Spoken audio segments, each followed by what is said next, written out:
আমার এই recipe follow করে যদি বালুশাহী মিষ্টি বানান তাহলে কিন্তু আপনাদের মিষ্টি একদম পারফেক্ট হবে। আমি বলে দিচ্ছি, পারফেক্ট বলতে কি মানে মিষ্টির দোকানের থেকেও বেশি টেস্টি হবে। যদি এই টিপস অ্যান্ড ট্রিক্সগুলো মেনে বালুশাহী মিষ্টি বানান তাহলে আপনাদের মিষ্টিও একদমই পারফেক্ট হবে। বালুশাহী মিষ্টি কিন্তু সবার পারফেক্ট হয় না। অনেকেই দেখা গেছে বলে যে পারফেক্ট হয় না, ভেতরে শিরাটা ঢোকে না বা লেয়ারিং হয় না, ক্রিস্পি হয় না। তো আজকে সব কিছুই আমি আপনাদের এই ভিডিওতে দিয়ে দিচ্ছি।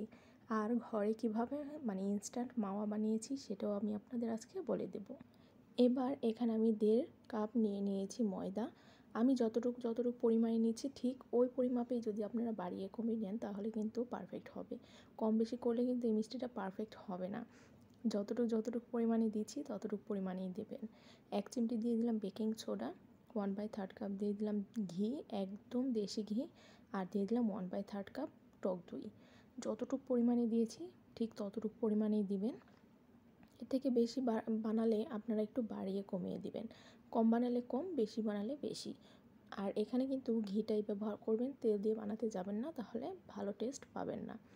এবার আমি এই ডোটা সুন্দর মতো এভরিথেব্রো মানে আপনার একদম রুটির মতো স্মুথ ডো বানাতে হবে না, কোনো রকম একটু ডো বানালেই হবে। এবার এখানে আমি শিরাটা বানিয়ে নিচ্ছি। এখানে আমি 1 কাপ দিয়ে দিয়েছি চিনি আর দিয়ে দিলাম আপনার 1/2 কাপ পানি। চিনি আর পানির পরিমাণটা কিন্তু আপনার অর্ধেক। এবার আমি দেখুন ঘন একটা শিরা তৈরি করে নিলাম। ঘন শিরাটা তৈরি করে এটা আমি রেখে দেব। আর এবার আমি কি করলাম, যে ডোটা বানিয়ে আমি একটু রেস্টে রেখে দিয়েছিলাম সেটা নিয়ে নিলাম। নিয়ে একটা ছড়ানো প্লেটে রেখে তারপরে দেখুন আমি হাত দিয়ে যেভাবে প্রেস করছি ঠিক সেভাবে 10 বার, মিনিমাম 10 বার। এর উপরে করতে পারলে তো ভালো, আর না করলেও সমস্যা নেই, 10 বার করতেই হবে। তো আমি এইভাবে করে 10 বার করে নিচ্ছি। এরকম করলে কি আপনার লেয়ারিংটা সুন্দর হবে আর মিষ্টিটা অনেক বেশি ক্রিস্পি হবে যখন ভাজবে। এবার এটা আমি সুন্দর করে কেটে নিচ্ছি। 1.5 কাপ ময়দা দিয়ে আমার মানে প্রায় ভালোই বড় সাইজের 10 পিস মিষ্টি হয়েছিল। এবার আমি এখান থেকে 1 পিস করে নিয়ে তারপর সুন্দর করে হাত দিয়ে একদম দেখুন যেভাবে দেখিয়ে দিচ্ছে ভিডিওতে, মুখে তো আর বলে এত বোঝানো যায় না, যেভাবে ভিডিওতে দেখিয়ে দিচ্ছি সেইভাবে আপনারা করে নেবেন। দেখুন একদম কিন্তু আপনার স্মুথ হতে হবে এটা কোনো কথা না। বালুশাহী মিষ্টিটাই এরকম যে এটা স্মুথ হওয়া যাবে না, এটা একটু মানে আপনার বেঁকাতারা শেপটাই ভালো লাগে। এবার একে একে আমি সবগুলো মিষ্টি সুন্দর করে বানিয়ে নিব। বানিয়ে তারপর আমি ভাজতে চলে যাব। দেখুন সবগুলো কিন্তু বানানো হয়ে গিয়েছে। এবার একটা ফ্রাই প্যানে আমি বেশ কিছুটা তেল দিয়ে দিলাম। আমি একটু ছড়ানো ফ্রাই প্যান নিয়েছি কারণ আমি সবগুলো মিষ্টি একসাথে ভাজবো এর জন্য। এবার সবগুলো মিষ্টি আমি সুন্দর মতো তেলের মধ্যে দিয়ে দিলাম। অবশ্যই তেলটা গরম হওয়া যাবে না, একদম কোনো রকম একটু জাস্ট তাপ আসলেই আপনি মিষ্টিগুলো দিয়ে দিতে হবে। তারপর একদম লো হিটেই আপনি মিষ্টিগুলো প্রায় 10 থেকে 15 মিনিট সময় নিয়ে একদম সুন্দর মতো ভাজতে হবে।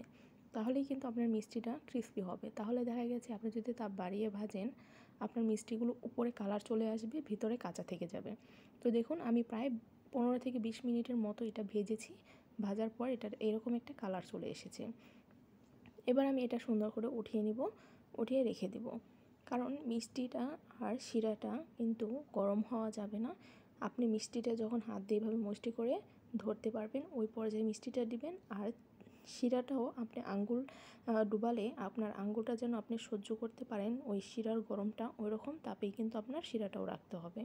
তো যে শিরাটা আমি বানিয়ে রেখে দিয়েছিলাম সেটা দিয়ে দিলাম। দেখুন এটা কিন্তু তার হতে হবে শিরাটা, মানে আপনার নর্মাল শিরা হলে হবে না, পাতলা হলে কিন্তু শিরাটা আপনার মিষ্টিগুলো কিন্তু একদমই ভালো হবে না। তো এবার আমি মিষ্টিগুলো এক সাইড মানে 5 মিনিট আমি রেখে দেব, আবার উল্টিয়ে আবার 5 মিনিট, মানে এভাবে 10 মিনিট আমি শিরার মধ্যে ডুবিয়ে রাখবো মিষ্টিগুলো। এবার যখন সুন্দর মতো ডোবানো হয়ে যাবে তখন আমি একটা ঝাঁঝরির মধ্যে এগুলো উঠিয়ে রাখছি, কারণ শিরাটা যে এক্সট্রা শিরা আছে ওটা যেন আপনার চলে যায়।